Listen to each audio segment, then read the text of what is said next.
Un groupe d'explorateurs sous-marins est tombé sur une découverte mystérieuse en juin 2011. Il s'agissait d'une chose étrange reposant profondément sous les eaux glacées du golfe de Botnie, dans la mer Baltique.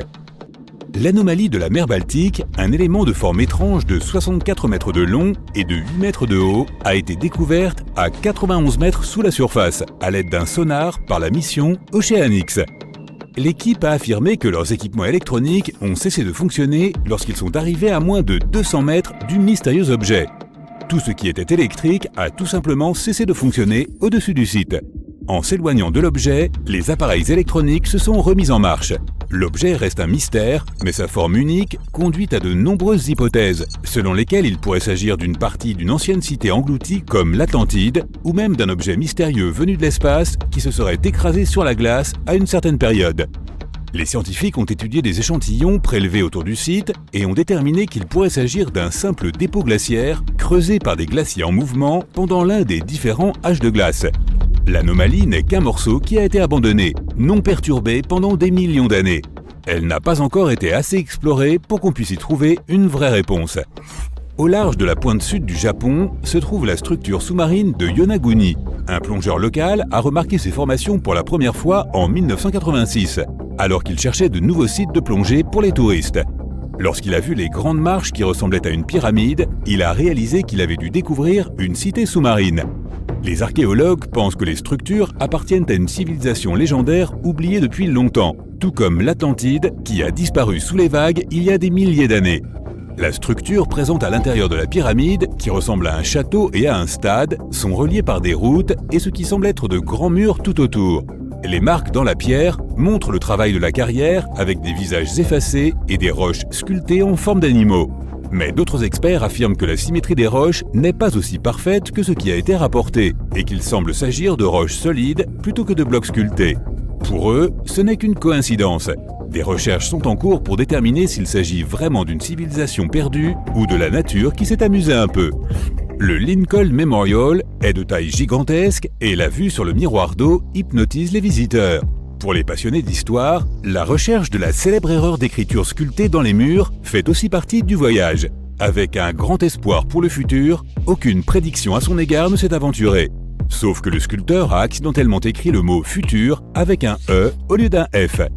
Il y a aussi une chambre dans les fondations du bâtiment qui vaut le coup d'œil. On peut y trouver une structure semblable à une grotte où des stalactites se forment à partir de l'eau qui s'écoule à travers le calcaire au travers d'une porte secrète. Il y a des graffitis d'ouvriers de construction inconnus sur les colonnes de soutien à l'intérieur de cet espace caverneux. À la pointe nord du Queensland, en Australie, une formation nuageuse peu commune qui défile à l'aube effraie les touristes. Ces nuages sont appelés « Morning Glory », un type de nuage très rare qui semble presque rouler dans le ciel, ressemblant à un tube massif. Mesurant jusqu'à 965 km de long, ce phénomène est le résultat d'un courant ascendant qui pousse à travers le nuage, créant ainsi une impression de roulement. On pense que l'air humide et frais à l'arrière des nuages les fait s'enfoncer vers le bas, tombant presque sur la Terre. Dans le nord-est de la Thaïlande, à 750 km de Bangkok, une formation rocheuse vieille de 75 millions d'années sort tout droit des montagnes recouvertes de forêts.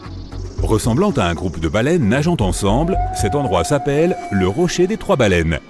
Il y a des millions d'années, cette région n'était qu'un désert, mais les preuves archéologiques de la période du Crétacé, à l'époque des tyrannosaures et des tricératops, montrent que la Terre a changé de façon spectaculaire à cette époque. On pense que les montagnes de grès ont été soulevées par la tectonique des plaques et l'érosion causée par le fleuve Mékong. Cela a donné lieu à ces formations rocheuses aux motifs étranges qui ressortent aujourd'hui. Si tu es prêt à faire une randonnée sur ce réseau de sentiers, tu pourras atteindre l'endroit et trouver des cascades, ainsi qu'une grande variété de plantes et d'animaux. Du haut de ces énormes monolithes, les plages du Mékong, les montagnes et les forêts s'étendent à perte de vue dans toutes les directions. L'un des livres qui a fait le plus parler de lui au XXe siècle était un texte ancien que personne ne pouvait lire. Le manuscrit de Voynich a été découvert en 1912 et demeure à ce jour le livre le plus mystérieux de la planète. Il semble qu'il recèle de nombreux secrets sur notre monde. L'écriture qui recouvre ces pages est d'une langue ou d'un code inconnu. Il est richement illustré d'images étranges, d'objets inconnus et de symboles du zodiaque. Les dessins de différentes plantes sont ce qu'il y a de plus intrigant dans le livre, car aucune ne correspond à une espèce végétale terrestre dont les scientifiques aient connaissance. Un professeur de linguistique appliquée en Angleterre a affirmé avoir déchiffré certains des caractères du livre, mais pour l'instant, tout est encore inintelligible. Les éclairs de méduse sont des décharges électriques situées très haut dans l'atmosphère terrestre. Elles sont associées à de puissants orages, mais ce ne sont pas les mêmes nuages qui nous donnent de la pluie. Ces éclairs se produisent à une altitude de 50 à 80 km dans la mésosphère. Les lumières artificielles de la nuit rendent beaucoup plus difficile l'observation de ces éclairs de faible intensité, mais ils peuvent avoir une largeur de plus de 48 km. Ces éclairs rouges sont un type de plasma froid déchargé au-dessus d'un nuage d'orage qui devient rouge avec l'azote de l'atmosphère. Il fonctionne comme un équilibre des charges de foudre entre les nuages d'orage et le sol en dessous. Lorsque des températures glaciales ont frappé les vergers du Michigan, les leftos se sont réveillés avec des sculptures de glace inhabituelles accrochées aux branches des arbres. Des pommes de glace parfaitement formées qui ont été baptisées pommes fantômes. Il est très rare d'en trouver une, car tout doit être parfait pour que cela se produise et il doit faire un froid glacial. Ce phénomène météorologique rare fait que les pommes gèlent sur la branche, la pluie recouvrant les pommes d'une fine couche de glace. Les pommes dégèlent ensuite et s'écoulent comme de la compote, ne laissant derrière elles qu'une belle enveloppe de glace. La Gateway Arch, dans la ville de Saint-Louis, est comme un retour dans le temps. Ce que la plupart des visiteurs ignorent, c'est que l'arche donne un aperçu de l'époque de sa construction. L'arche est le plus haut monument national des États-Unis, avec une hauteur et une largeur de 192 mètres. Elle a été construite pour résister aux tremblements de terre et aux vents violents et peut osciller de 2,5 à 45 cm dans un vent à 32 km à l'heure. Elle contient aussi les histoires de plus de 700 000 personnes de Saint-Louis conservées dans une capsule temporelle qui a été soudée. Dans toute région montagneuse couverte de neige, comme les Alpes ou les montagnes rocheuses, le vent, la température, la neige, la glace et l'humidité travaillent de concert pour nous donner à voir les anneaux phénoménaux connus sous le nom de rouleaux de neige. En commençant par une couche assez fine de neige humide sur le sol, il faut qu'elle repose sur de la glace ou de la neige poudreuse. Ensuite, une brise assez forte doit rouler la couche en forme de beignet et commencer à la faire descendre doucement vers le bas d'une colline, comme une boule de neige. Une fois qu'elle a cessé de rouler, elle peut avoir la taille d'une balle de baseball ou celle d'un pneu de voiture. Tout dépend de la force du vent qui soufflait ce jour-là. Un rouleau de neige nouvellement formé ne restera pas très longtemps, car la poudre qui le compose est très légère. Le mécanisme d'Anticythère est un type d'ordinateur ancien qui déconcerte la communauté scientifique par sa mécanique extraordinaire. Un navire grec a coulé au large des côtes de l'île d'Anticythère il y a environ 2000 ans.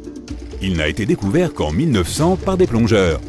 Les archéologues ont commencé à trier les artefacts récupérés dans l'épave quand ils sont tombés sur un objet qui ne semblait pas correspondre à l'époque de sa création.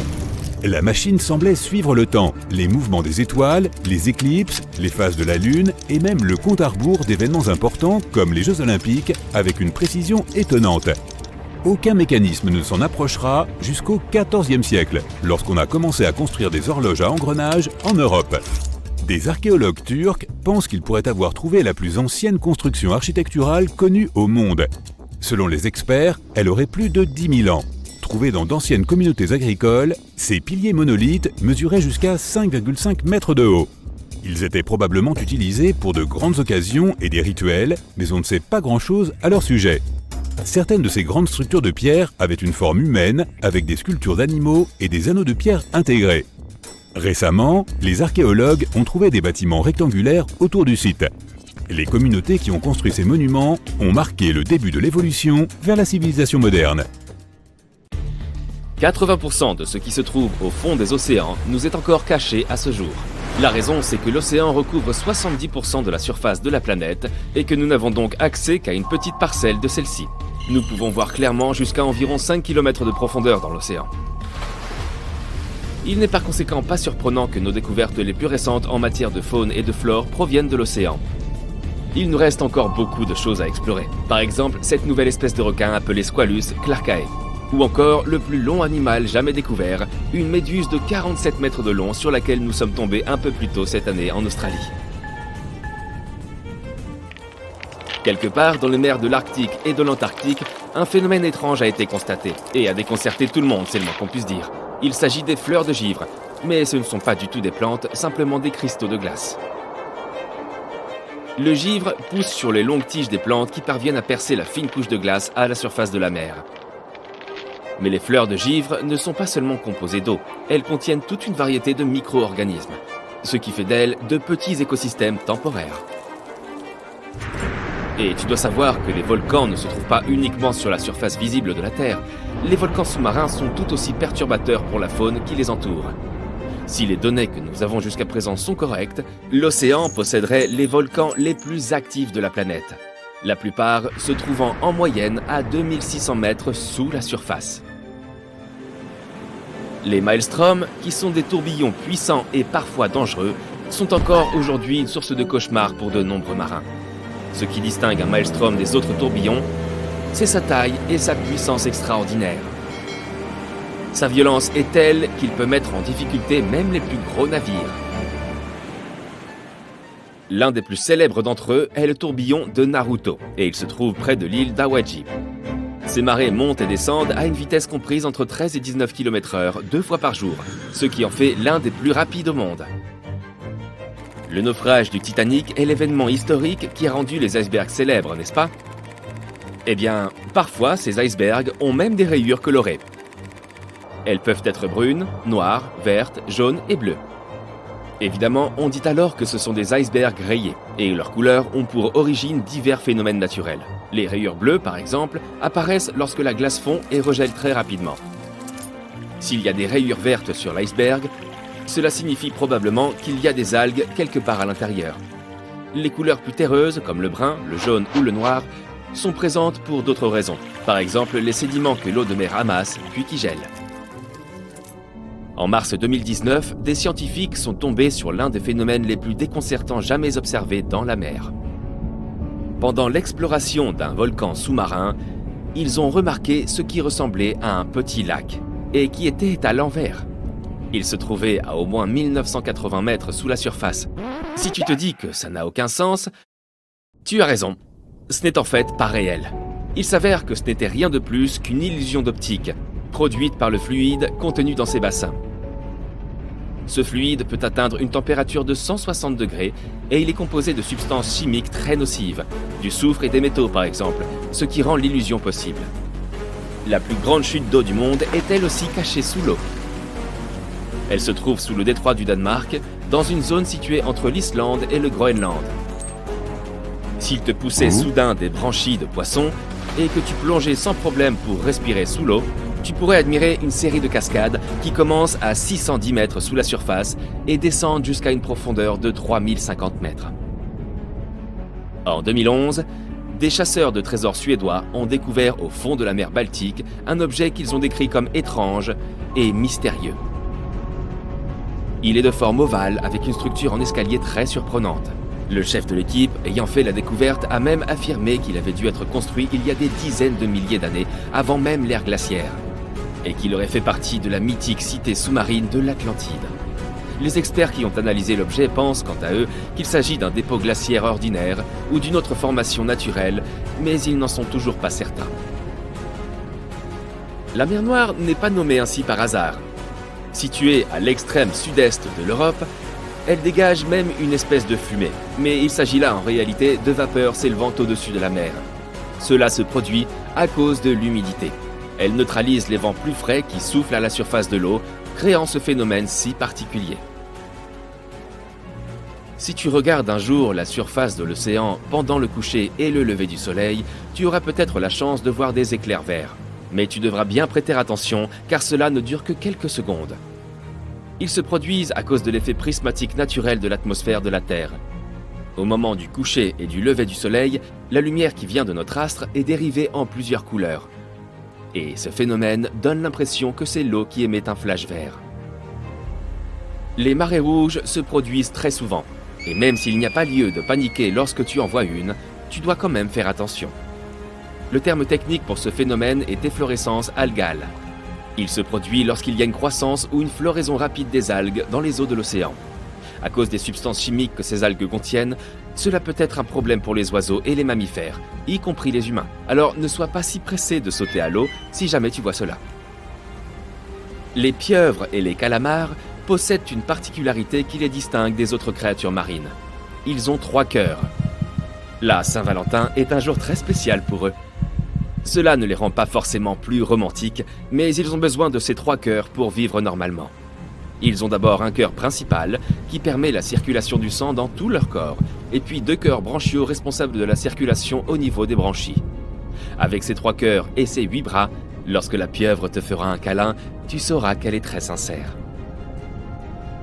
D'après une étude publiée en 2013, les dauphins utiliseraient des noms pour s'appeler entre eux, en particulier les grands dauphins. Ils usent, comme les humains avec les prénoms, des sifflements particuliers. Non seulement ils apprennent à siffler de manière à se présenter aux autres dauphins, mais ils peuvent aussi apprendre le nom de leurs congénères, ce qui leur permet de mieux communiquer entre eux. Dans les profondeurs de l'océan Pacifique, il y a une étrange baleine chanteuse. Les scientifiques n'ont pas encore réussi à percer son mystère. Ils l'appellent la baleine la plus solitaire, car elle émet des sons à une hauteur bien plus élevée que toutes les autres baleines bleues qu'ils aient pu étudier. Mais personne ne l'a jamais vue. Les chercheurs pensent que sa façon de chanter, si étrange, l'empêche peut-être de trouver un partenaire. Oh. Les baleines bleues possèdent elles aussi une particularité. Leur cœur fait plus d'1,50 m de long. Il fait aussi environ 1,20 m de large et peut peser plus de 180 kg. Pour comparaison, ton cœur fait à peu près la taille de ton poing. Il est donc bien plus petit. Nous sommes déjà plutôt intimidés par les créatures marines. Mais imagine ça, ils poussent aux requins des milliers de dents.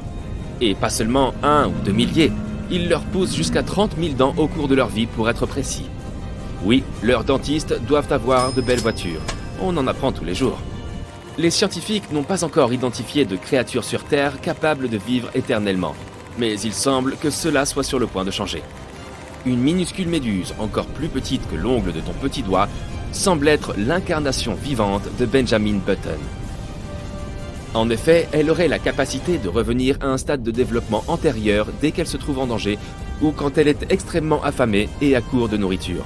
Pas étonnant qu'on la surnomme la méduse immortelle.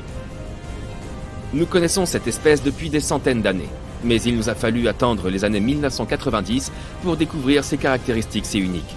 Nous ne savons pas encore comment elle est capable de produire des cellules qui régressent et se régénèrent, mais il se pourrait bien qu'elle détienne un secret susceptible de contribuer au progrès de la médecine, tant pour les animaux que pour les humains. Un étrange lac est apparu en Inde il y a 52 000 ans. Il s'est formé comme ça, littéralement sorti de nulle part. C'était un mercredi, je crois. Pendant des dizaines de milliers d'années, les gens ont inventé diverses histoires effrayantes sur ce lac. Certains habitants croient que cet endroit a été maudit. D'autres pensent que le fond du lac cache la porte des enfers. Mais ce ne sont que des légendes. La véritable raison de l'apparition du lac Lonar est encore plus surprenante. Au début, les scientifiques étaient persuadés que le lac était un ancien cratère d'un volcan éteint depuis longtemps. Il se trouve dans un champ de baumier, fait de roches volcaniques vieilles de 65 millions d'années. Mais ensuite, les géologues ont effectué une analyse détaillée du sol et de l'eau et ont découvert que le lac Lonar avait une origine cosmique. Les géologues ont trouvé un verre unique à l'intérieur du lac, qui ne se forme que lors d'un fort impact et d'une libération d'énergie. Il y a 52 000 ans, une énorme météorite pesant 2 millions de tonnes est tombée à cet endroit. Elle était presque 6 fois plus lourde que l'Empire State Building. La puissance de frappe était si élevée que la roche volcanique a fondu et s'est transformée en verre. Peut-être que le fond de ce lac contient encore des particules de cette météorite géante qui a volé jusqu'à nous depuis les profondeurs de l'espace lointain. Bon, nous avons donc un lac créé par un objet spatial il y a plus de 50 000 ans. Mais ce n'est pas encore la chose la plus étrange. En 2020, les habitants ont remarqué que le lac Lonar était devenu rose. En quelques jours seulement, l'eau salée avait mystérieusement changé de couleur. Les biologistes et les géologues ont immédiatement rapporté des échantillons de cette eau au centre de recherche scientifique. L'analyse détaillée a montré que l'eau contenait un niveau accru de microbes uniques qui s'accumulaient à la surface et émettaient un pigment rose. Bien vite, ces microbes se sont déposés au fond du lac et il est redevenu transparent. De plus, les pluies ont aidé l'eau à retrouver son apparence habituelle. Ces microbes colorent le lac et rendent le plumage rose des flamants encore plus éclatant. Les oiseaux se nourrissent dans le lac Lonar et absorbent ces bactéries roses. Aujourd'hui, le lac Lonar est un site populaire auprès des touristes, mais ce n'est pas la seule chose qui peut te surprendre en Inde. Notre prochain arrêt est un petit village d'environ 2600 habitants situé dans une forêt tropicale torride. Les habitants sont très hospitaliers. Ils accueillent non seulement les touristes, mais aussi l'un des reptiles les plus venimeux de la planète.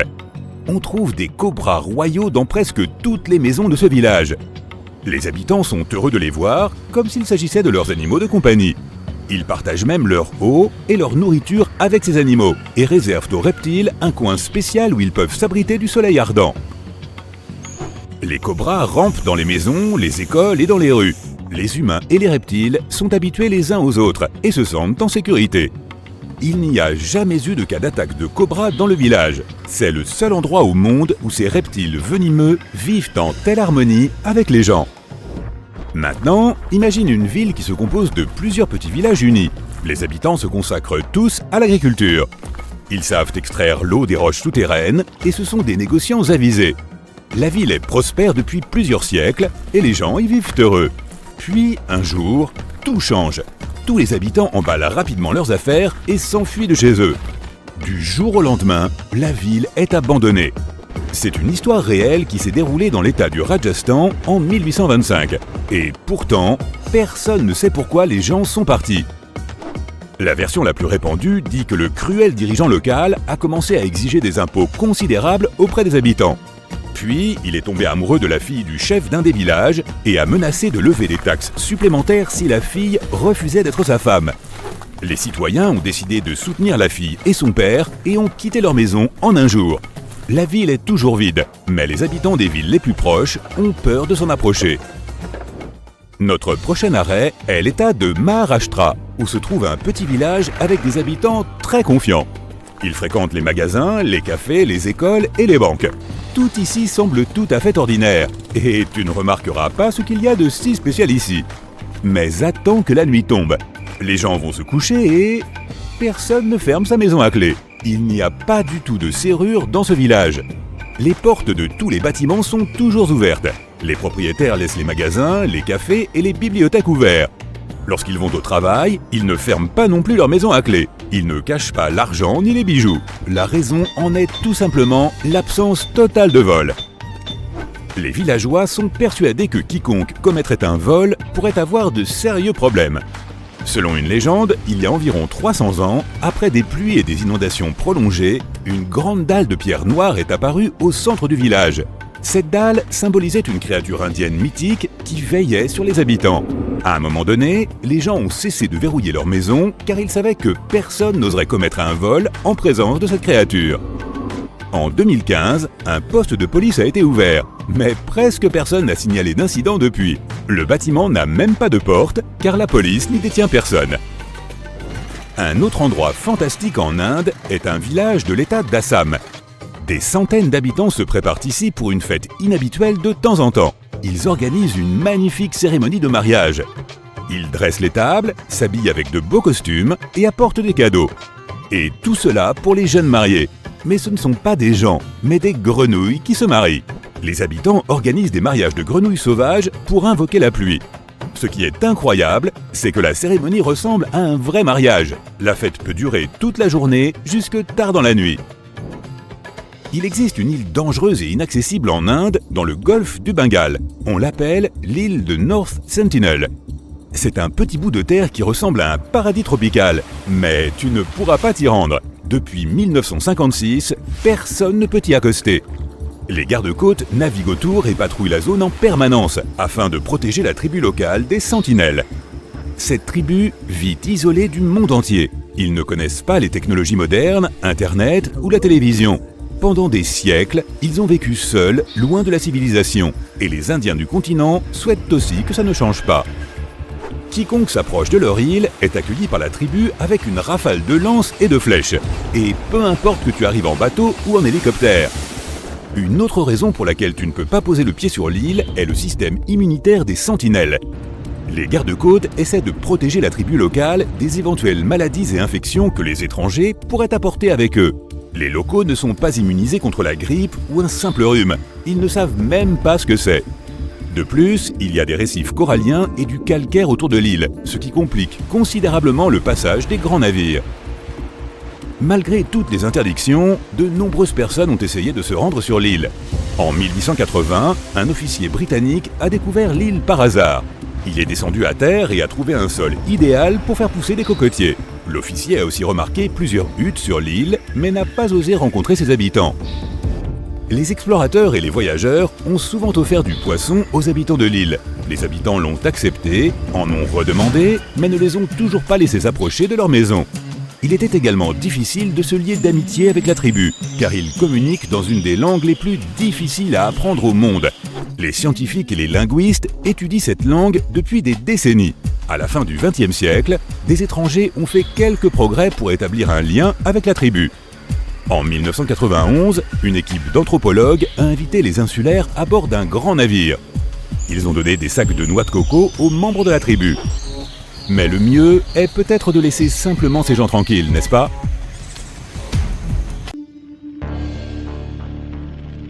En 1945, 5 avions TBF Avenger ont pris leur envol pour un exercice d'entraînement de routine autour du triangle des Bermudes. Au milieu de l'exercice, les avions ont été frappés par une pluie intense et des vents violents, malgré les prévisions météorologiques qui indiquaient du beau temps. Les pilotes ont été désorientés et ont contacté la base par radio pour signaler que leurs équipements de navigation avaient cessé de fonctionner. La dernière chose que la base aura entendue était « Lorsque le premier avion descendra en dessous de 40 litres, nous descendrons tous ensemble. » Et ensuite, silence radio. Les 5 avions et leurs 14 membres d'équipage n'ont jamais été retrouvés.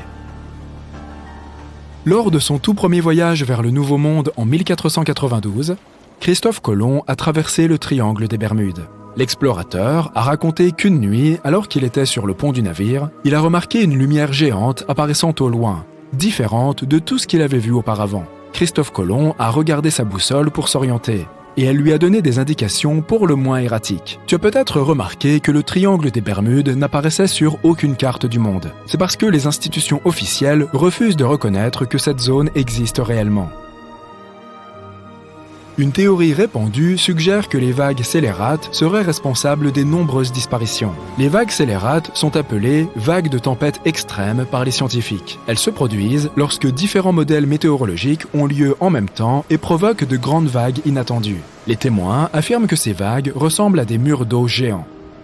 Elles pourraient expliquer pourquoi les navires coulent rapidement et sans laisser de traces. Le triangle des Bermudes est le théâtre d'une météo assez intense et imprévisible. Les tempêtes se forment rapidement et de façon inattendue, puis disparaissent peu après. Si tu clignes des yeux, tu risques de les manquer. Cela pourrait expliquer pourquoi si peu de signaux de détresse sont émis. Les pilotes et les marins ne voient jamais le mauvais temps venir. Personne ne sait exactement combien de navires et d'avions ont disparu dans le triangle des Bermudes. L'estimation approximative est de 50 navires et 20 avions. La plupart du temps, les disparitions n'avaient aucune explication et aucune épave n'a jamais été retrouvée. Une autre théorie bizarre, qui tente de résoudre le mystère du triangle des Bermudes, vient de Charles Berlitz. Il insiste sur le fait que la zone abrite la cité perdue d'Atlantis. Selon lui, les navires et avions disparus et les équipements qui fonctionnent mal ont tous été causés par des rayons d'énergie émis par les cristaux spéciaux qui alimentent supposément l'Atlantide. Bien que cela semble farfelu, la théorie de Berlitz était suffisamment convaincante pour que plus de 20 millions de personnes achètent son livre dans le monde entier. En 1800, un grand voilier appelé l'USS Pickering a quitté les États-Unis pour se rendre aux Antilles. Il a navigué dans le triangle des Bermudes avec son équipage de 90 hommes et on n'a plus jamais entendu parler de lui. L'USS Pickering a été le tout premier navire confirmé à disparaître dans le triangle des Bermudes. On pense qu'il a été emporté par une tempête, mais comme aucune épave n'a jamais été retrouvée, on n'en sera jamais certain. Lorsque les avions TBF Avenger ont disparu, une opération de recherche de grande ampleur a été déployée. Des bateaux et des avions ont fouillé le triangle des Bermudes à la recherche de tout signe de l'avion. L'un des bateaux de recherche était un aéroglisseur PBM-5 Mariner. L'aéroglisseur a pris son envol à 19h27 et a émis un message radio de routine 3 minutes plus tard. Ensuite, on n'a jamais entendu parler de lui. Aucune trace de lui, ni des 5 avions Avenger n'a jamais été trouvée. Une enquête a été lancée sur la disparition de tous ces appareils. Mais rien n'a jamais été découvert. Cette zone particulière de l'océan est l'une des routes maritimes les plus fréquentées au monde. Certains sceptiques pensent que ce simple fait explique tout le mystère. Statistiquement, plus la zone est fréquentée, plus la probabilité des accidents et des disparitions est élevée. Bien que cela soit logique, ce n'est pas la fréquence des disparitions qui constitue le mystère du triangle des Bermudes. C'est l'absence d'explication ou d'épave trouvée. Au fond de l'océan, les organismes en décomposition laissent échapper de grandes concentrations de méthane, qui restent piégées sous l'eau. Ce gaz peut s'accumuler jusqu'à ce que, boum, il explose. Le gaz remonte à la surface et fait éruption. Si un bateau se trouve dans la zone d'une de ces éruptions, l'eau devenant beaucoup moins dense peut le faire couler rapidement et sans avertissement. Les scientifiques pensent que cela pourrait être la cause des nombreuses disparitions dans le triangle des Bermudes. Bien que cette théorie soit très logique, elle ne semble pas très probable. Le service géologique des États-Unis a déclaré qu'aucun rejet important de gaz ne se serait produit dans cette zone au cours des 15 000 dernières années. Le fond de l'océan est fait de roches contenant beaucoup de magnétite, laquelle ressemble à du fer. Les champs magnétiques réagissent à la forte concentration de magnétite au fond de l'océan, ce qui peut déclencher une sorte de conflit entre les deux. Cela peut souvent conduire à diverses anomalies météorologiques et, par conséquent, à des problèmes de navigation. Et naturellement, toute modification du plancher océanique ou des champs magnétiques de la Terre influence beaucoup le triangle des Bermudes. Comme le champ magnétique est en mouvement constant, il se pourrait qu'il emporte aussi le triangle des Bermudes avec lui. Maintenant que les gens savent où se trouve le triangle, il est facile de l'éviter. Il est censé se déplacer vers l'est en même temps que les pôles magnétiques. Mais les scientifiques ne savent toujours pas répondre à la question de savoir où il se trouvera exactement dans quelques années. Certaines personnes attribuent toutes les catastrophes à des activités extraterrestres paranormales. D'autres supposent qu'il s'agit de phénomènes naturels déchaînés. Il y a un autre triangle dans le lac Michigan. Tout comme celui qui se trouve près des Bermudes, le triangle du Michigan a acquis sa triste réputation à cause de plusieurs disparitions. La première documentée remonte à 1679. Un grand navire, l'un des plus grands de l'époque, est parti en expédition. Mais une fois arrivé au niveau du sinistre triangle, il n'est jamais revenu. Bien plus tard, un avion a disparu dans ce même triangle. Le ciel y est généralement très clair, mais en 1883, certaines personnes ont été témoins de phénomènes anormaux dans la région. Certains prétendent avoir vu de grands blocs de glace tomber du ciel, et l'équipage a même réussi à en récupérer un comme preuve irréfutable. Un autre triangle se trouve dans une zone mystérieuse de l'océan Pacifique, au large de la côte sud du Japon, non loin de Tokyo. Il y a une mer où de nombreux navires ont connu leur perte, disparaissant sans laisser de traces. On l'appelle le triangle du dragon. Certains scientifiques pensent que la cause des anomalies est due aux changements environnementaux. Il y a aussi une très forte concentration d'hydrate de méthane au fond de l'océan dans la région du triangle du Pacifique. Tu dévies de la trajectoire initiale et tu navigues dans la mauvaise direction. La mer des Caraïbes se trouve près du triangle, parsemée de petites îles. Le plancher océanique ici n'est pas profond. Ton navire peut pénétrer dans ces eaux peu profondes et se retrouver coincé dans les hauts fonds sans que tu n'aies aucune idée de l'endroit où tu te trouves. Si nous étions au XXIe siècle, le capitaine du navire serait capable d'atteindre le rivage en utilisant un GPS et d'autres moyens de navigation modernes. Mais le plus intéressant, c'est que la boussole fonctionnerait correctement cette fois, puisque le pôle nord magnétique ne coïncide plus avec le vrai depuis longtemps sur le territoire du triangle des Bermudes. La ligne agonique se trouve quelque part loin d'ici. Il n'y a plus de problème de navigation de nos jours, mais pour une raison quelconque, c'est ici que les navires disparaissent. Et pas seulement ici d'ailleurs. Dans tout l'océan Atlantique, il y a des endroits où beaucoup de navires ont disparu. Le triangle des Bermudes ne figure même pas dans le top 10 de ces endroits. L'une des principales raisons pour lesquelles de nombreux navires font naufrage ici est que l'une des routes maritimes les plus populaires de l'Atlantique passe par le triangle des Bermudes. Et plus il y a de navires à un endroit, plus il y a de naufrages. Simple question de probabilité. Ensuite, ça commence à devenir bizarre. D'autres théories stipulent qu'il y aurait une faille spatio-temporelle dans cette région. Les vaisseaux et les avions tombent dans cette faille et se retrouvent dans le passé ou dans le futur. Mais pour des raisons évidentes, il n'y a pas une seule preuve de ce mythe. Il n'y a aucune raison de penser que la faille soit cachée quelque part ici. La base d'une civilisation extraterrestre pourrait aussi se trouver dans le triangle des Bermudes. Les visiteurs d'autres galaxies enlèveraient les navires avec leur équipage, si bien que personne ne retrouverait les épaves. Il s'agit également d'un mythe populaire sans aucune preuve scientifique. Enfin, le légendaire Kraken vivrait quelque part dans le triangle. C'est un énorme calmar censé attirer les navires vers le fond, et c'est aussi une légende que les marins se racontent. Toutefois, des calamars gigantesques vivent bel et bien dans les profondeurs de l'océan. Ils peuvent atteindre la taille de la moitié d'un wagon de train, mais aucun cas n'a été enregistré où l'un d'entre eux aurait coulé un grand navire. Et dans la région du triangle des Bermudes, on ne les a jamais vus. Les gens d'autrefois ne connaissaient pas l'existence de ces créatures. Alors, quand ils les ont vues pour la première fois, ils les ont décrites comme d'énormes et terribles monstres. Les calmars géants font partie des créatures les plus insaisissables sur Terre, et les scientifiques ont dû utiliser des équipements à sonar pour les débusquer. Ils n'aiment pas quitter les sombres profondeurs et sont susceptibles d'avoir peur du bruit de tout navire. Voilà qui devrait donc les dédouaner de toute responsabilité. Tu te rends sous le soleil de Californie et tu fais une randonnée dans les montagnes de Santa Lucia. Là, tu as une sensation étrange et désagréable, comme si quelqu'un t'observait. Tu regardes autour de toi, mais ne vois pas âme qui vive. C'est alors que tu jettes un coup d'œil vers le sommet des montagnes, au loin devant toi, et ton cœur fait un bond. Sur les sommets, tu peux voir la silhouette d'un humanoïde géant. Ses bras sont écartés et un magnifique arc-en-ciel complet l'entoure. Cette mystérieuse silhouette est habillée tout en noir. Tu ne peux distinguer aucune expression faciale ni aucun détail, mais tu peux la voir bouger. Puis, elle disparaît sous tes yeux.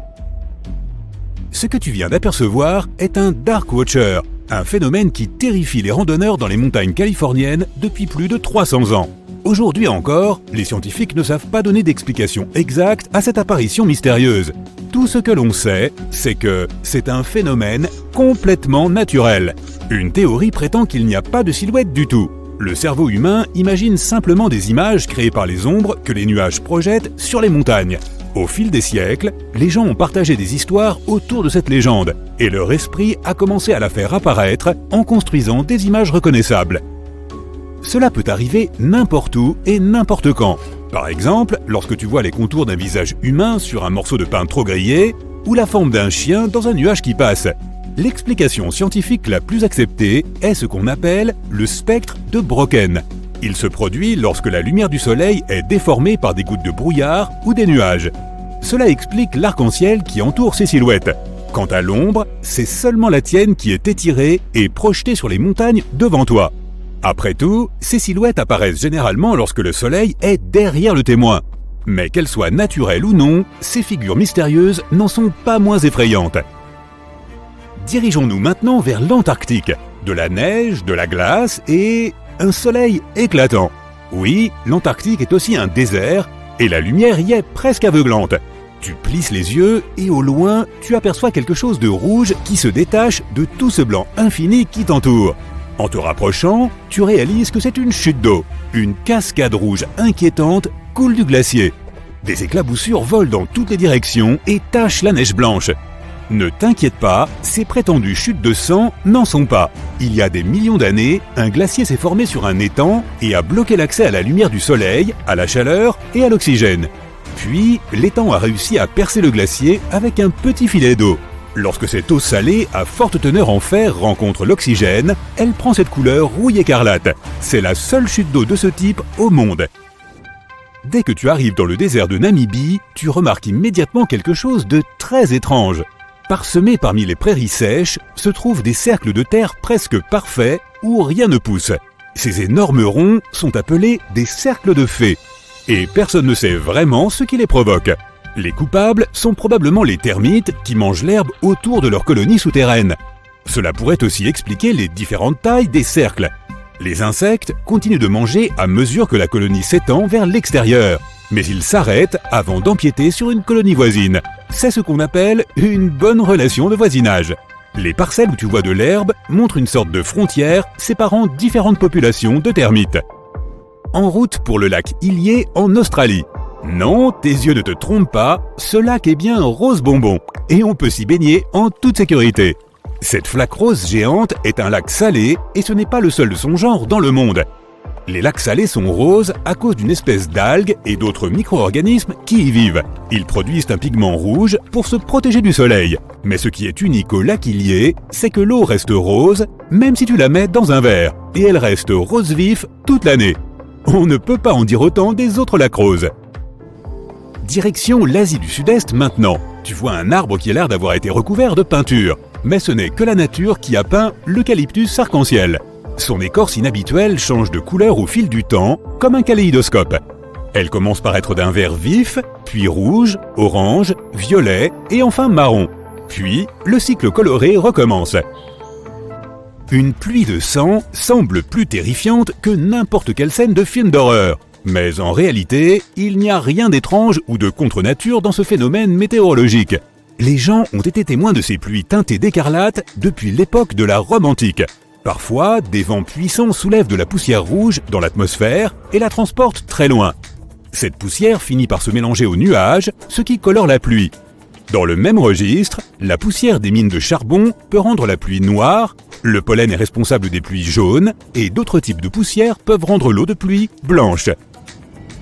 En 2009, les habitants d'Ishikawa au Japon ont vu un type de pluie que personne n'avait jamais vu auparavant.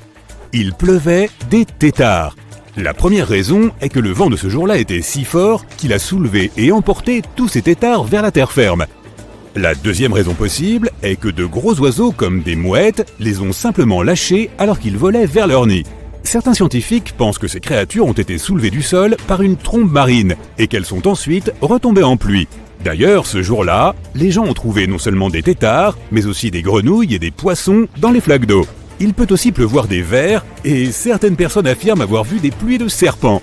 Et au lieu de gouttes de pluie ordinaires, certains témoins affirment avoir vu des gouttes translucides ressemblant à de la gelée tomber du ciel. Les araignées australiennes sont tristement célèbres, et pour effrayer les gens, elles ont même appris à pleuvoir. Les pluies d'araignées sont une chose assez courante en Australie, et on appelle cela le ballooning. Elles grimpent aux arbres, puis filent des brins de soie que le vent peut emporter.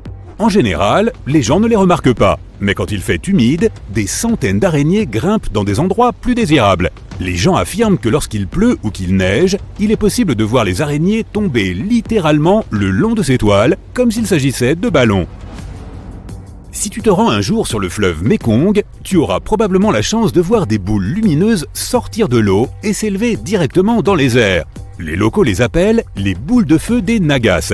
Leur taille peut varier et ces boules rougeâtres peuvent être aussi petites qu'une cerise et aussi grandes qu'une pastèque. Pendant la nuit, tu peux voir des dizaines et parfois même des milliers de ces boules de feu. Les scientifiques n'ont pas d'explication tangible pour expliquer ce phénomène, mais il s'agit probablement de gaz inflammables libérés par l'environnement marécageux. Toutefois, une superstition locale prétend que cela est dû à un serpent géant qui vit dans le Mekong. Les nuages Arcus semblent tout droit sortis d'un film de science-fiction. Ils se forment lorsque de l'air chaud et humide est pris dans un courant ascendant d'orage. Ces nuages de mauvais augure signifient le plus souvent qu'un orage se prépare. Des nuages arc-en-ciel à couper le souffle apparaissent au sommet de nuages bouffis semblables à du coton après un orage. Les nuages bouffis sont des nuages de basse altitude. Lorsque la vapeur d'eau qu'ils contiennent se condense, les gouttelettes qui en résultent agissent comme des prismes. Cela forme des chapeaux multicolores au-dessus des nuages. Les nuages Morning Glory sont extrêmement rares. Ils ressemblent à des tubes massifs qui s'étirent dans le ciel. La plupart des chercheurs s'accordent à dire que ces nuages apparaissent lorsqu'un courant ascendant est pressé à travers le nuage. Cela crée cette apparence de rouleau si unique. L'air frais à l'arrière du nuage le fait couler vers le bas. Le meilleur endroit, mais pas le seul, pour voir les Morning Glory est le golfe de Carpentarie en Australie. Si tu décides de voyager là-bas pour voir ces nuages, choisis la période allant de fin septembre à début novembre. Ces énormes grumeaux blancs au-dessus de ta tête s'appellent des nuages Mammatus. Ils peuvent te faire croire que le ciel est en train de tomber. La plupart des nuages se forment lorsque l'air monte dans l'atmosphère, mais pas les Mammatus. Ils apparaissent lorsque de l'air humide et frais descend et se mélange à de l'air sec. Cela donne ces nuages uniques en forme de riz soufflé. Au fait, si tu repères ce phénomène, c'est que le mauvais temps n'est pas loin. Si tu plonges au fond des Caraïbes, juste au large des côtes de Cuba, tu verras des colonnes circulaires, des sols pavés et des structures en pierre symétriques. Pourquoi cette grande ville sous-marine cubaine a-t-elle été abandonnée ? Beaucoup de gens pensent que les ruines appartenaient autrefois à une civilisation oubliée depuis longtemps. Mais les scientifiques ont des doutes. Ils affirment que la cité perdue n'est rien d'autre qu'un phénomène naturel apparu il y a environ 5 millions d'années. De telles structures en forme de disque et de beignet apparaissent souvent autour des zones du plancher océanique où les gaz naturels se libèrent. Ceux qui ont déjà entendu le bruit agaçant que fait une bouilloire quand l'eau bout peuvent imaginer à quoi ressemble le fameux whistle sous-marin. Même si ce sifflement n'est pas aussi terrifiant que certains autres sons inexpliqués, cela ne le rend pas moins mystérieux. Sans compter qu'il est incroyablement insaisissable. Seul un microphone sous-marin a pu le capter en 1997. À l'époque, les chercheurs n'ont pas réussi à localiser la source du bruit. La cause la plus probable de ce son inhabituel est l'éruption d'un volcan sous-marin. Mais une fois encore, il n'y a pas assez de preuves pour en être sûr. Ah, magnifique! Tu te promènes avec ton ami et tu regardes le ciel.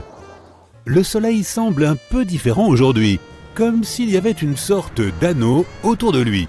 Regarde ça! Ton ami lève la tête de son téléphone. Tu ne devrais pas regarder directement le « Stop !» dit-il soudainement. C'est un halo. Il faut trouver un abri maintenant, à moins que tu n'aies le plus grand parapluie du monde sur toi. Un halo solaire est un signe de la nature indiquant qu'une tempête de neige ou de pluie se prépare. Il est causé par les nuages constitués de milliards de petits cristaux de glace. La lumière du soleil traverse ces cristaux, si bien qu'elle se divise et se réfracte, comme lorsqu'il y a un arc-en-ciel. Ne regarde pas directement le halo solaire. C'est tentant car ce n'est pas quelque chose que tu vois tous les jours. Et puis, c'est vraiment beau. Mais les rayons ultraviolets peuvent brûler les tissus exposés de ta rétine et causer de graves dommages à tes yeux. Alors, ça n'en vaut pas la peine. Ou alors, mets des lunettes de soleil. Ce phénomène dure environ 40 minutes. Ces nuages sont d'ailleurs les mêmes que ceux qui peuvent parfois provoquer un anneau effrayant autour de la Lune la nuit. En juin 2020, les gens ont vu un nuage enclume, une formation orageuse rare dans le ciel. Formé lorsque de forts courants d'air transportent la vapeur d'eau vers le haut, l'air se dilate et s'étale lorsqu'il atteint le bas de la stratosphère. Il pousse le nuage dense en lui donnant cette forme d'enclume et parfois il devient même un champignon. Les nuages en forme d'enclume produisent certains des éclairs les plus dangereux de tous les orages. Ces éclairs semblent sortir comme par magie du ciel bleu alors que l'orage se trouve à plusieurs kilomètres de distance. Ce type d'éclair provient du sommet de l'enclume et peut être 10 fois plus puissant qu'un coup de foudre standard. Les gens ont été tellement effrayés par le nuage géant qu'ils ont pensé que quelque chose de terrible avait dû se produire. Ils ont publié des photos du monstre sur les réseaux sociaux avant que les autorités ne puissent expliquer ce qui se passait. Les experts ont réussi à calmer les craintes de tout le monde en expliquant que ce n'était rien de plus qu'un phénomène naturel, tout impressionnant soit-il. Avant de se dissiper, ces nuages restent généralement dans une même zone, quelle que soit la force du vent. Si tu vas vers la côte ouest de la France, tu trouveras l'île de Ré. Grâce à ses belles eaux bleues, ses plages de sable propre et ses phares étonnants, cet endroit est un lieu de vacances très populaire.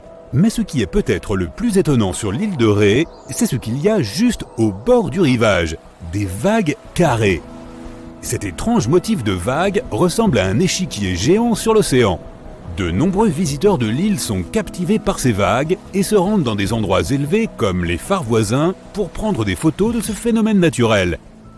Ils affirment que lorsqu'on voit ces motifs carrés dans l'eau, c'est presque comme s'il y avait une sorte de grille métallique en dessous. Mais même si ces motifs de vagues sont fascinants, il vaut mieux les admirer de loin et rester hors de l'eau. Pour comprendre comment ces vagues carrées se forment, il est important de savoir comment les vagues se produisent en premier lieu. En général, les vagues peuvent parcourir plusieurs kilomètres à la surface de l'eau en fonction des vents et de la météo. Et même les jours où le temps semble plutôt calme, les tempêtes situées au loin peuvent envoyer des vagues déferlantes qui affectent les eaux calmes du rivage.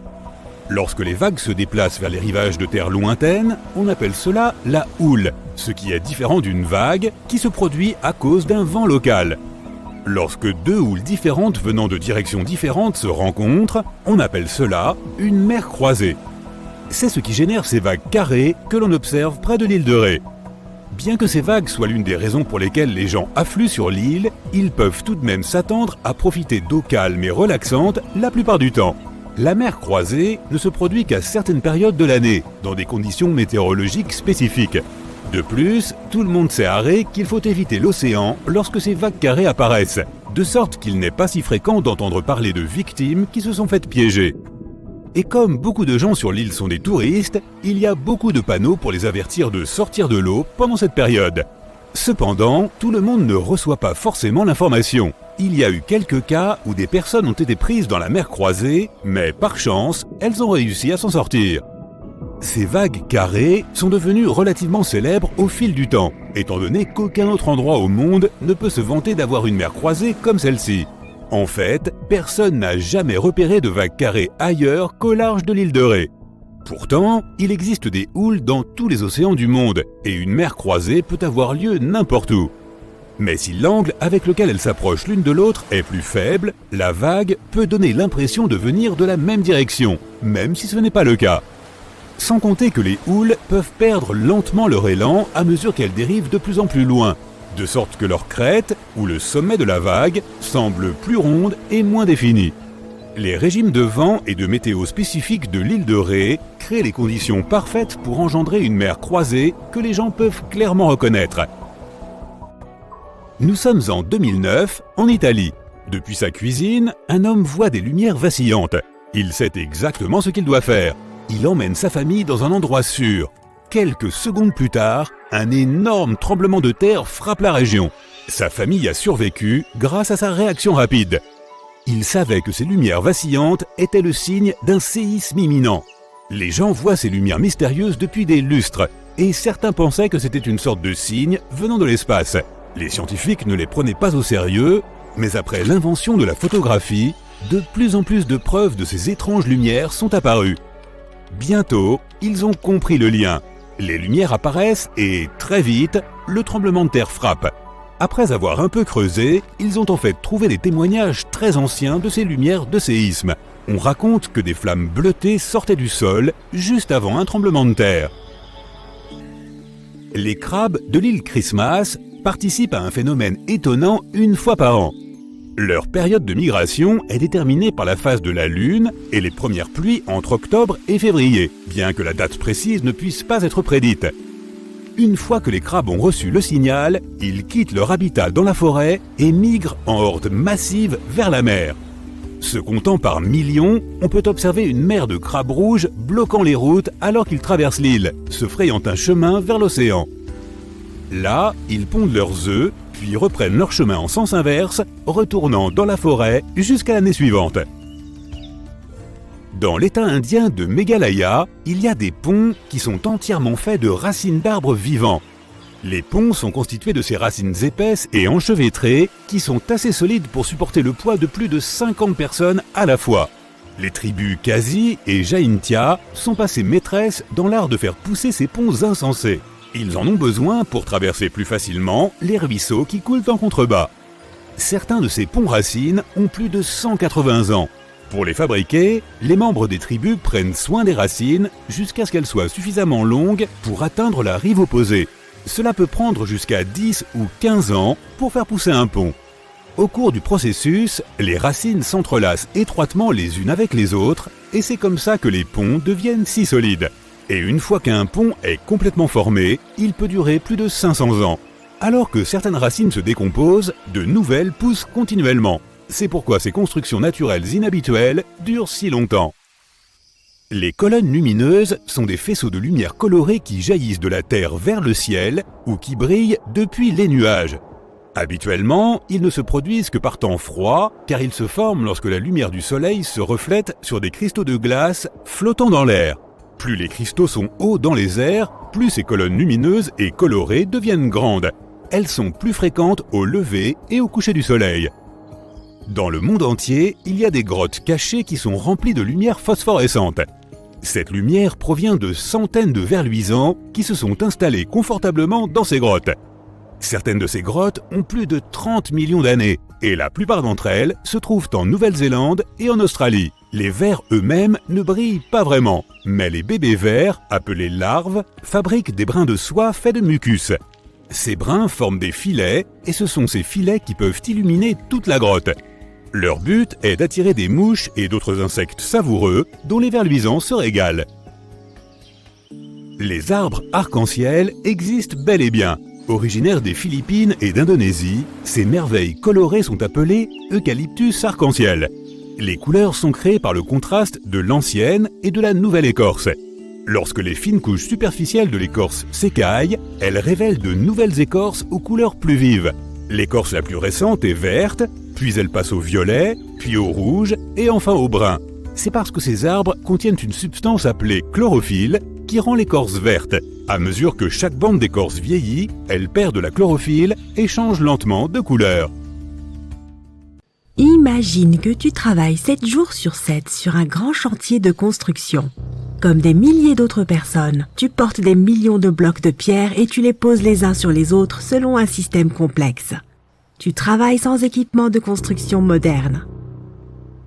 Tu n'as pas de climatisation, ni d'accès permanent à l'eau. Il fait si chaud dehors que tu peux faire frire des œufs sur la route.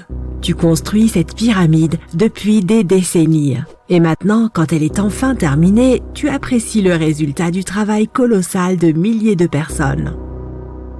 Tu as devant toi un monument culturel géant de valeur mondiale qui va se figer dans le temps et émerveiller les gens pendant des dizaines de milliers d'années. Quelques milliers d'années ont passé, les gens du 21e siècle voient les pyramides et se disent « Waouh, je ne peux pas croire que des humains aient construit ça ». Oui, les gens qui ont construit les pyramides n'auraient pas apprécié ce genre de remarques. Mais en fait, il y a de bonnes raisons de penser que les gens qui l'ont construit ont utilisé une technologie hors du commun. De l'extérieur, on dirait que les grandes pyramides ne sont que de grands triangles de pierre. Les gens ont simplement posé des blocs lourds les uns sur les autres. Et c'est tout. En fait, la conception semble trop parfaite pour être vraie. La pyramide est constituée de plus de 2 millions de blocs. Ils sont si proches les uns des autres et si réguliers qu'on ne pourrait même pas glisser une fine feuille de papier entre eux. Incroyable! Les scientifiques ne connaissent toujours pas la technologie exacte utilisée pour construire les pyramides égyptiennes. L'une des plus grandes et des plus célèbres est la grande pyramide de Gizeh. Cette énorme construction connue dans le monde entier a un grand secret. Il devait y avoir une pierre de couronnement au sommet de la pyramide. C'est un bloc de pierre de forme triangulaire, une petite pyramide au sommet d'une énorme. La chose est aussi connue sous le nom de pyramidion.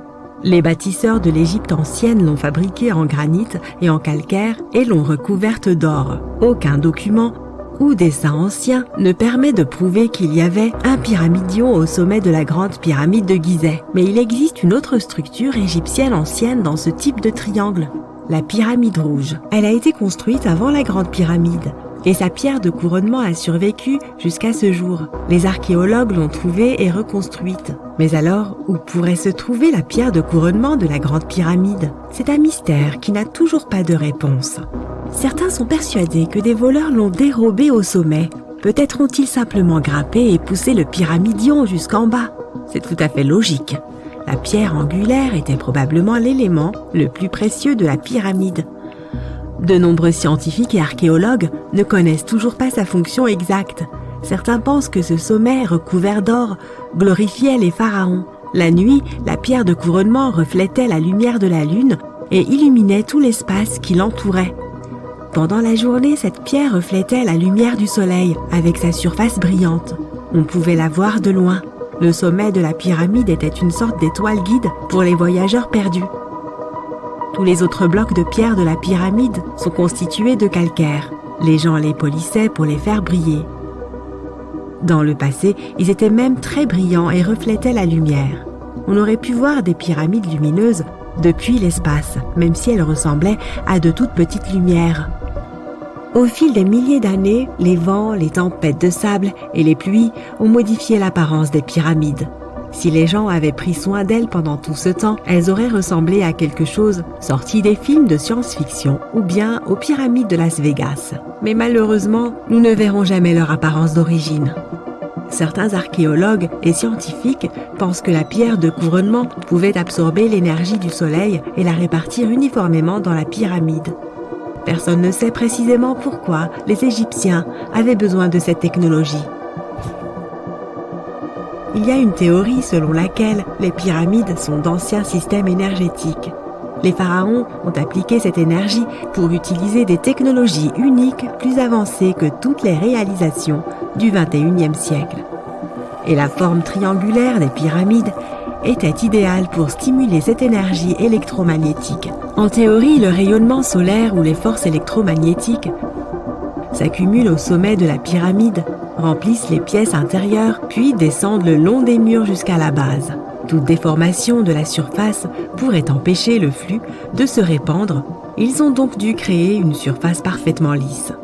C'est pourquoi ils ont installé les blocs de manière que personne ne puisse glisser une aiguille ou une lame de rasoir entre ceux-ci. Beaucoup de gens croient à cette théorie parce qu'ils ont construit les pyramides en calcaire.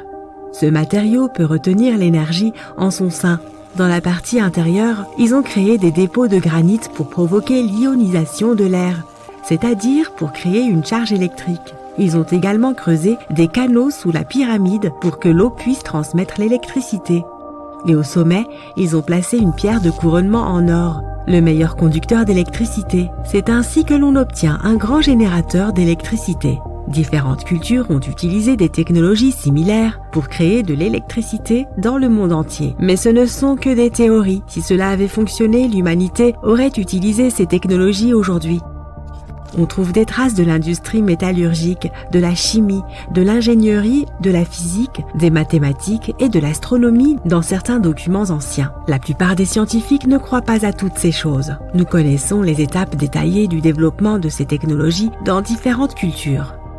Au XXIe siècle, les scientifiques, les historiens et les anthropologues peuvent suivre l'évolution de tous les appareils modernes. Si les gens avaient créé certaines inventions technologiques dans les temps anciens, l'histoire du monde aurait été différente. Peut-être que toutes les réalisations de l'Antiquité auraient pu être effacées de la surface de la Terre par des cataclysmes mondiaux, et cela peut nous arriver à nous aussi. Imagine seulement comment les gens retrouveraient un ordinateur portable dans 5000 ans. Ils ne comprendraient peut-être pas de quel type d'appareil il s'agit. Une autre merveille égyptienne entourée de mystères est la statue du Sphinx. Les Égyptiens l'ont taillée dans une seule pièce gigantesque de calcaire, il y a environ 4500 ans. Mais les scientifiques ne savent toujours pas la date exacte de sa construction, ni qui l'a construite. Les Égyptiens ont peint le Sphinx de différentes couleurs, de sorte que son aspect était beaucoup plus brillant et plus vif dans un passé lointain. Il brillait tout comme les grandes pyramides. Quoi qu'il en soit, le temps n'a pas seulement changé son apparence, mais aussi son nom.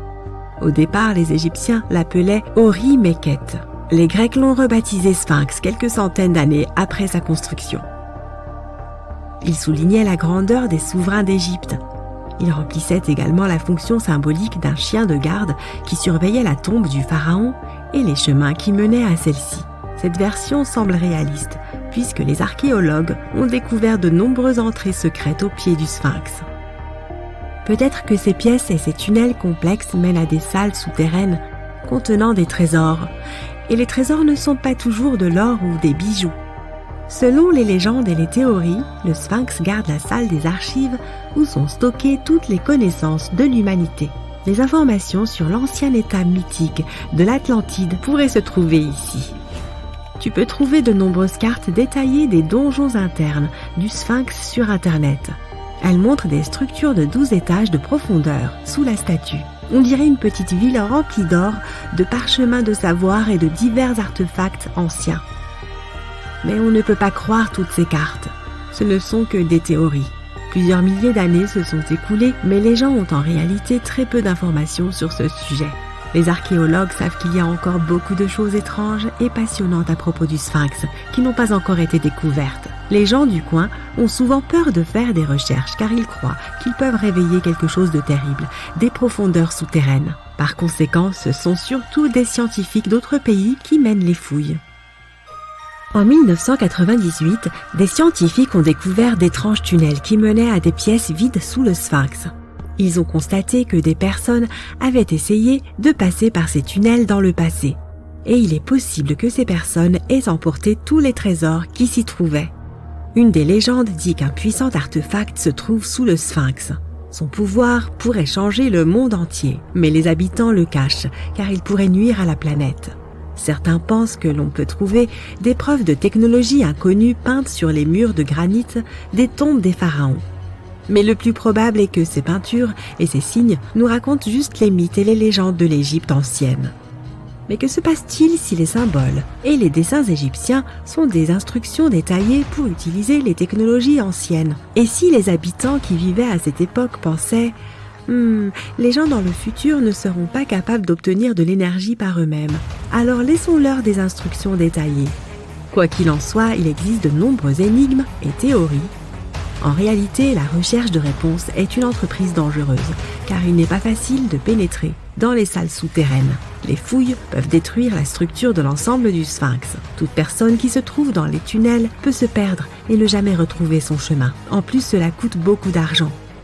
En fait, ce qui serait génial, c'est que des chercheurs puissent inventer un appareil qui pourrait scanner les zones souterraines et nous montrer des plans détaillés.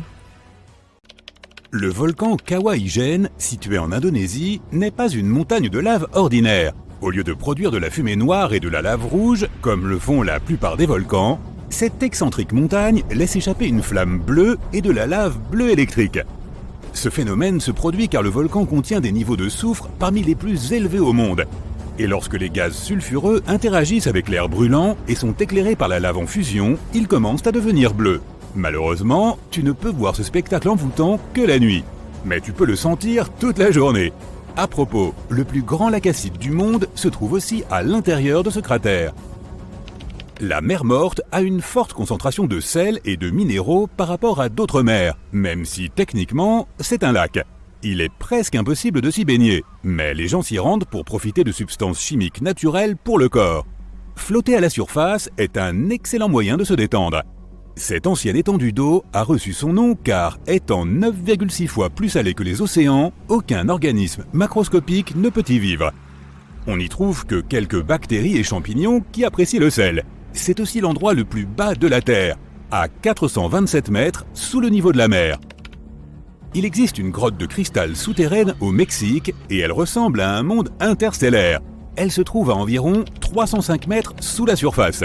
Et chaque pointe mesure jusqu'à 11 mètres de long et pèse jusqu'à 55 tonnes. Ces cristaux font partie des plus grands du monde. La plage de Luskentyre est une étendue sans fin de dunes de sable blanc et d'eau azur. Mais ne te laisse pas tromper par cet aspect tropical, elle est située en Écosse. C'est pourquoi elle a cette apparence en mai et juin seulement. En décembre, l'endroit ne reçoit en moyenne qu'1 heure d'ensoleillement par jour, ce qui le rend tout aussi spectaculaire, mais dans un style monochrome. Les Georgia Guidestones sont une structure de pierre géante disposée en étoiles.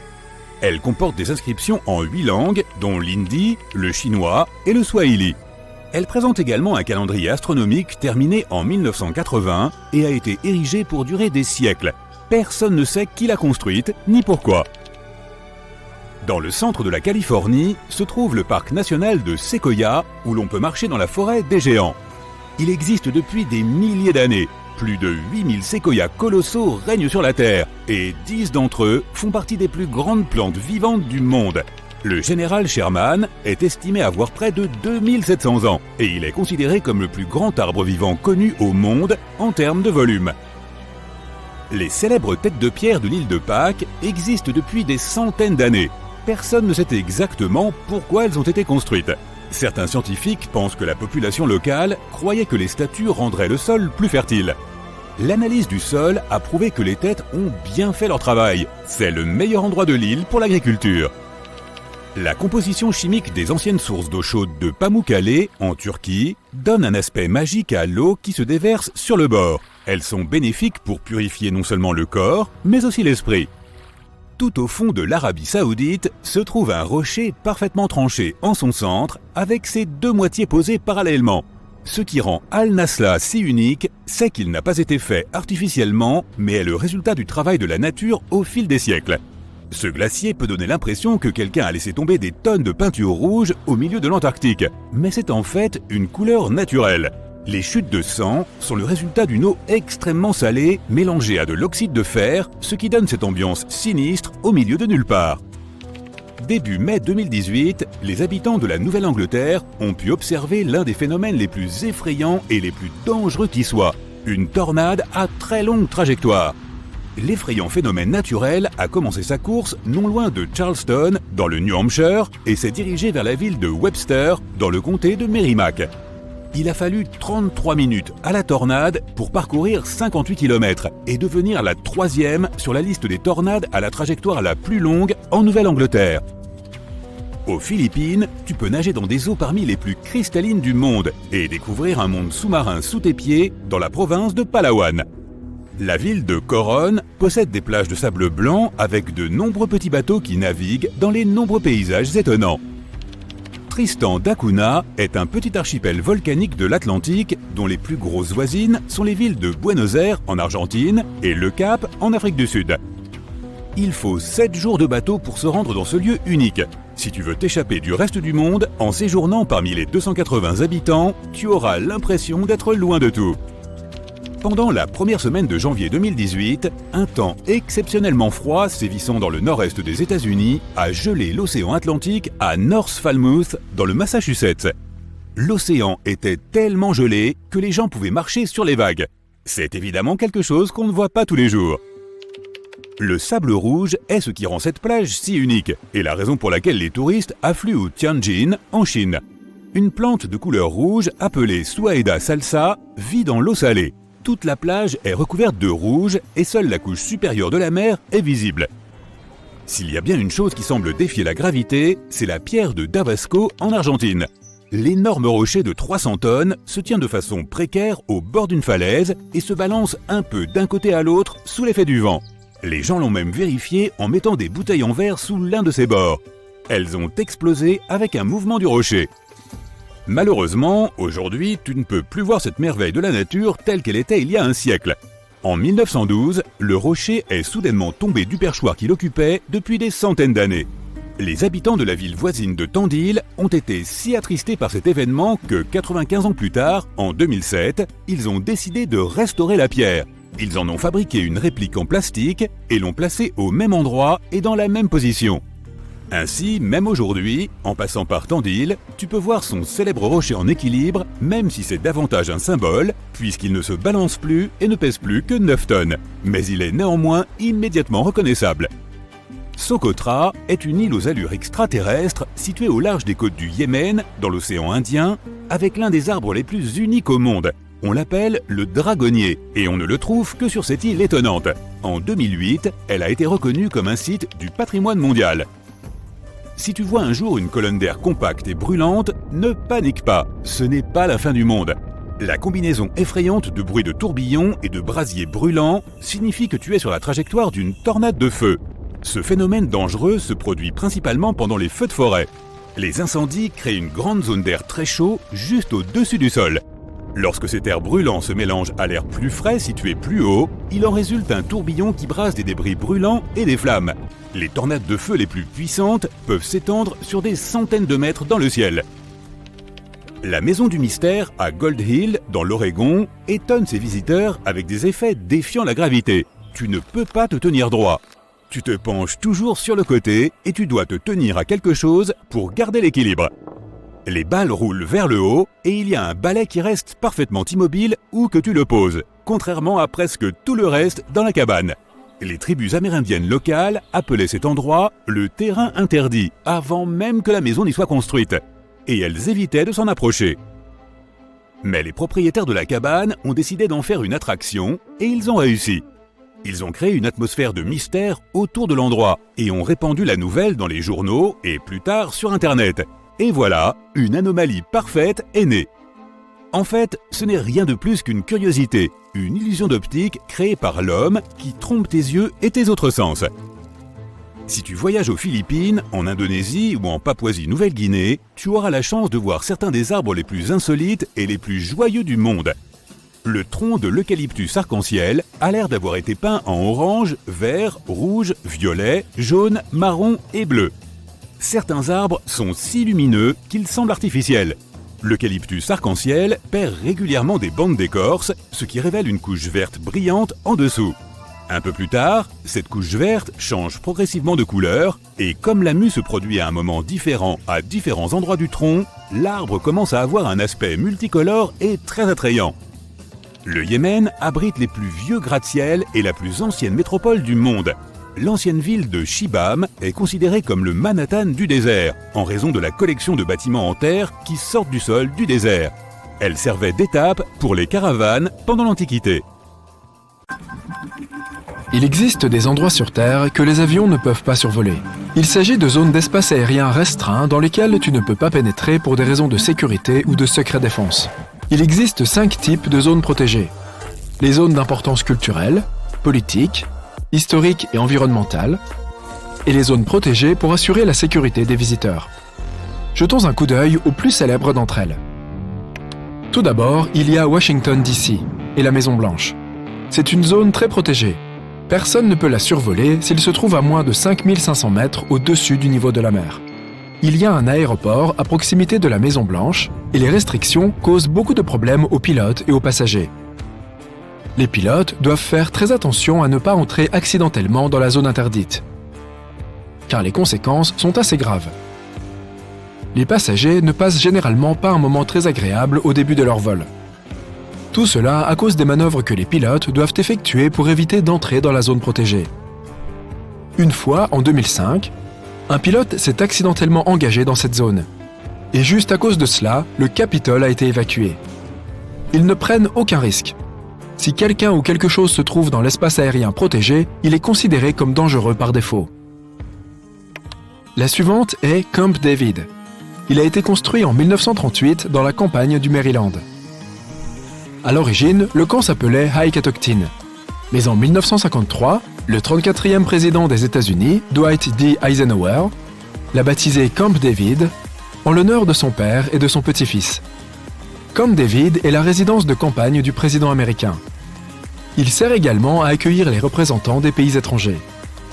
Étant donné que de nombreuses personnes importantes séjournent dans cet endroit, il existe une zone d'exclusion aérienne de 5 km autour et de 8 km au-dessus du niveau de la mer. L'endroit suivant est aussi très important pour l'un des anciens présidents américains. Le complexe familial Bush est la résidence d'été de la famille de George Bush dans le Maine. La famille y séjourne encore souvent. Tu ne peux donc pas survoler cet endroit si l'altitude est inférieure à 300 mètres au-dessus du niveau de la mer. Une autre zone interdite de vol est le centre spatial Kennedy. Personne ne peut le survoler à moins de 1500 mètres au-dessus du niveau de la mer. Cet endroit est très protégé en raison des activités de la NASA sur et autour de l'île. Le lieu suivant est situé ici, dans le nord du Minnesota, à la frontière avec le Canada. Il s'agit d'une zone de nature sauvage appelée Boundary Waters Canoe Area Wilderness. C'est une zone de loisirs nationale et la zone sauvage la plus visitée des États-Unis, où de nombreuses personnes font de la randonnée, de la pêche et du canoë. La protection de ce magnifique site naturel a commencé en 1902. En 1949, l'espace aérien au-dessus de toute la région, à moins de 1200 mètres au-dessus du niveau de la mer, a également été protégé. Les bateaux à moteur et les motoneiges sont aussi interdits dans cette région. Tout cela pour protéger la beauté naturelle et le caractère sauvage de l'endroit. Un autre endroit sur ma liste est, tu ne le devineras jamais, Disneyland et Disney World.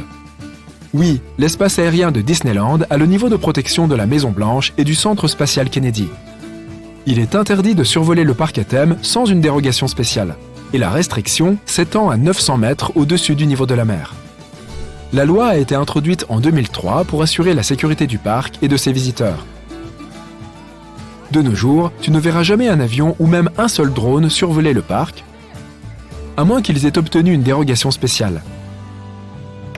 Maintenant, passons au niveau mondial. Les États-Unis ne sont pas les seuls à appliquer ce genre d'interdiction. Il existe de nombreux autres endroits protégés comme ceux que j'ai déjà mentionnés dans le monde. Commençons par cet énorme trou sur la surface de la Terre. Il a un diamètre de 1200 mètres. C'est plus grand que la hauteur du plus haut bâtiment du monde, le Burj Khalifa. En fait, c'est 1,5 fois le Burj Khalifa. Il a également une profondeur de plus de 525 mètres. Ce qui signifie que la fosse pourrait accueillir un immeuble de 140 étages. Ce puits géant est une mine de diamants située à Mirny, une ville de Sibérie.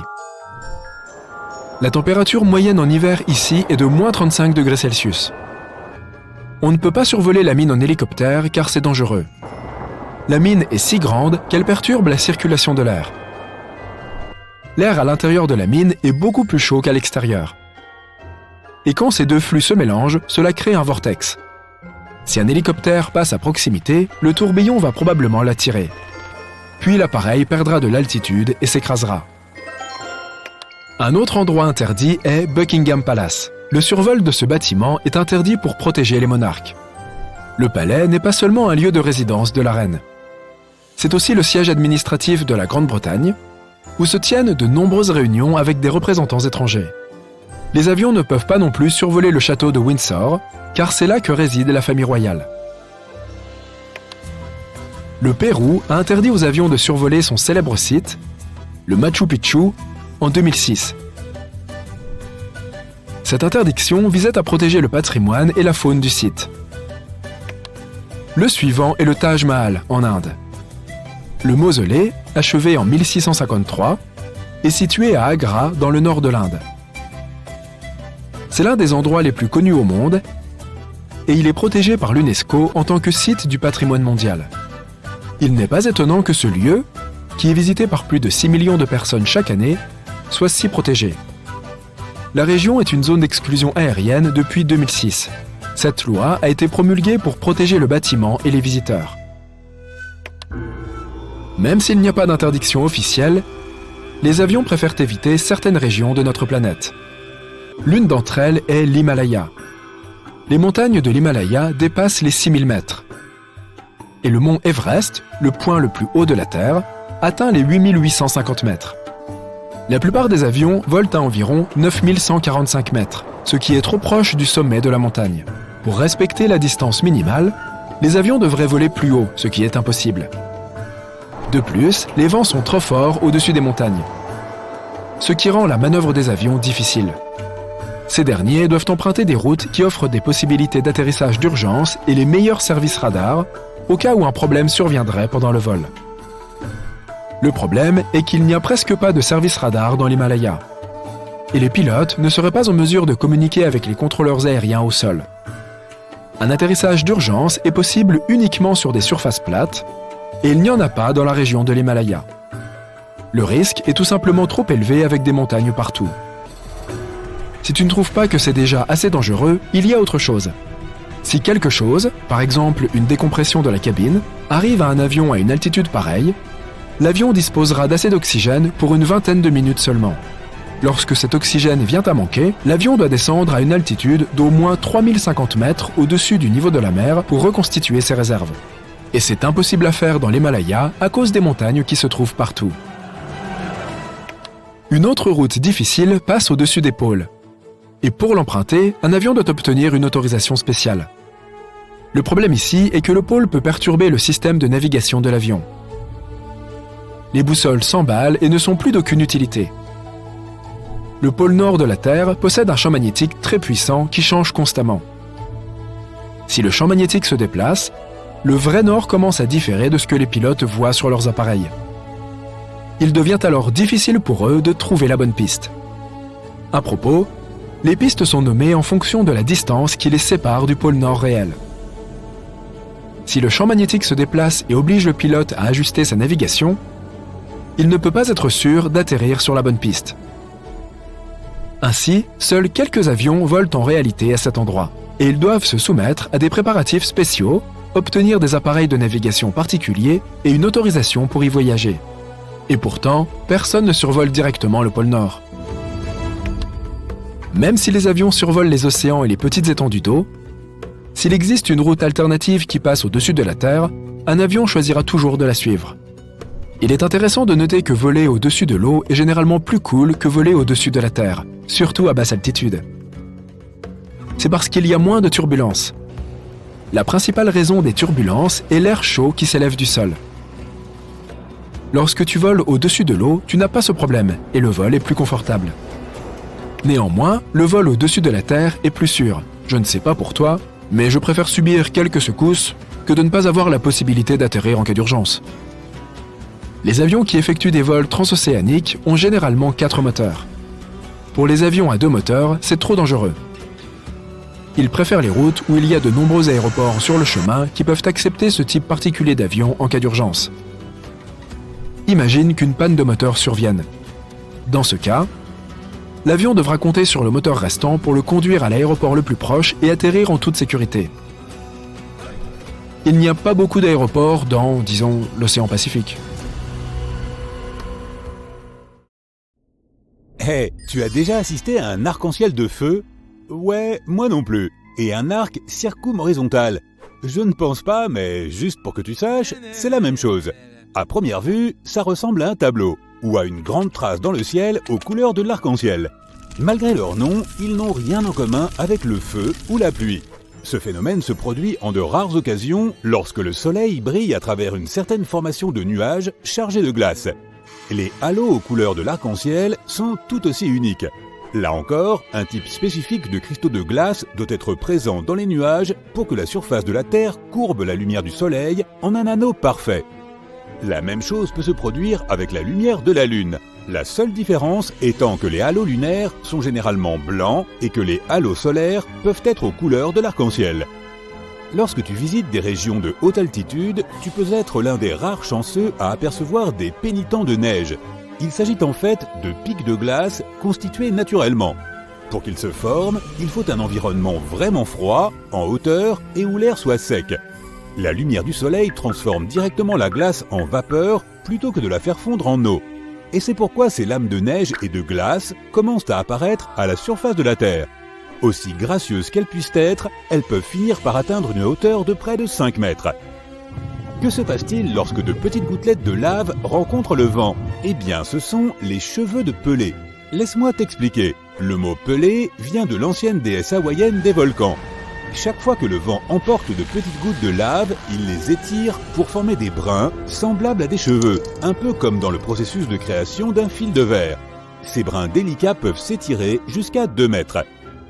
En de rares occasions, il peut pleuvoir sans aucun nuage. Mais est-ce vraiment de la pluie? Examinons les aspects scientifiques de ce phénomène rare. On l'appelle parfois une averse de soleil car on a l'impression que la pluie tombe tout droit de notre astre. Mais soyons clairs, il est impossible que de la pluie tombe directement du soleil. Les nuages de pluie se trouvent à une certaine distance de l'endroit où il pleut. Lorsque les rayons du soleil sont orientés d'une certaine façon, les nuages se retrouvent hors de vue. Ajoute un peu de vent pour souffler la pluie dans ta direction et abracadabra, on obtient des averses en plein soleil. En Bolivie se trouve un endroit appelé le Salar d'Uyuni. C'est le plus grand désert de sel au monde, mesurant environ 10 580 km². C'est également là que se trouve la moitié du lithium de la planète, un élément crucial dans la fabrication des batteries. Mais qu'y a-t-il d'autre de si spécial dans cet endroit ? Chaque fois que la saison des pluies arrive, elle transforme cette étendue de terre plate en un lac miroir parfaitement réfléchissant. Qu'est-ce qui te vient à l'esprit quand tu entends parler de cascade de sang? Un film d'horreur? Mouah! Eh bien, il s'agit tout simplement d'une série de chutes d'eau situées dans l'une des régions les plus sèches de l'Antarctique. Elles émergent d'un lac souterrain rempli d'un certain type de bactéries. Ces petits organismes utilisent des sulfates comme nutriments au lieu de sucre, ce qui les rend fascinants pour les scientifiques. L'eau contenue dans ce lac est tellement saturée de fer qu'elle rouille tout simplement au contact de l'air, d'où la couleur rougeâtre de la cascade qui lui vaut son nom.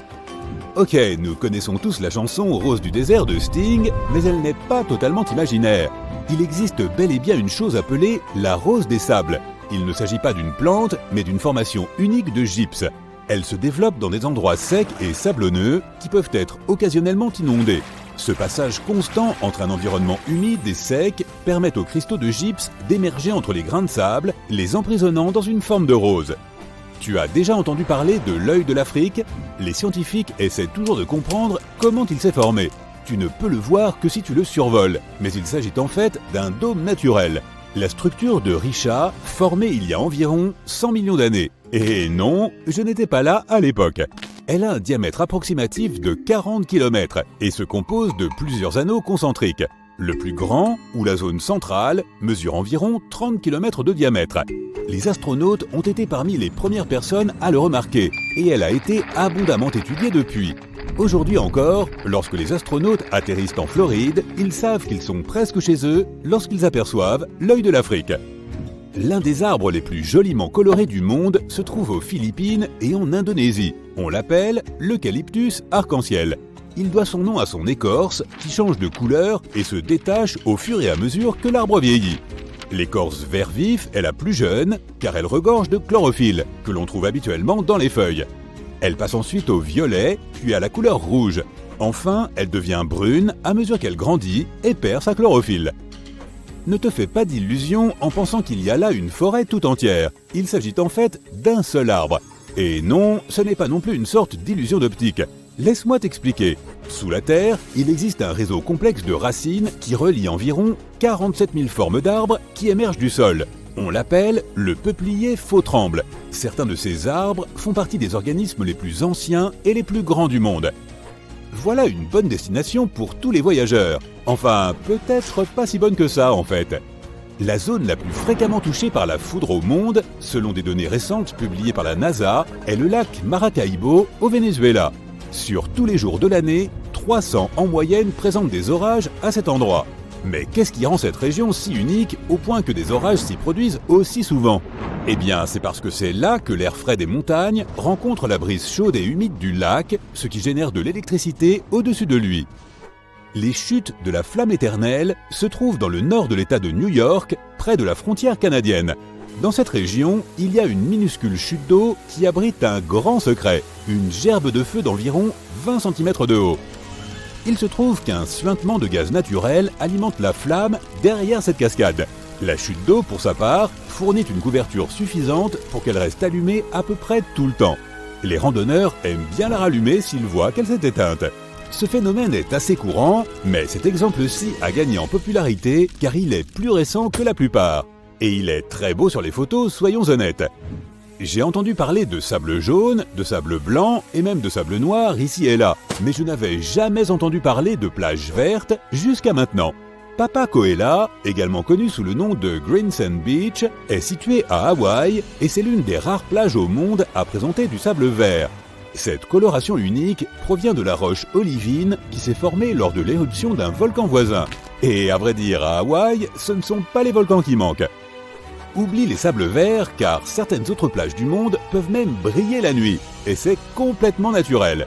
Le responsable, une petite chose appelée le phytoplancton, ou microalgues comme on les appelle parfois. Ce sont en fait de petites plantes qui contiennent de la chlorophylle et ont besoin de la lumière du soleil pour vivre et se développer. La plupart des sortes de phytoplancton sont capables de flotter dans la partie supérieure de l'océan, où la lumière du soleil peut encore les atteindre sous l'eau.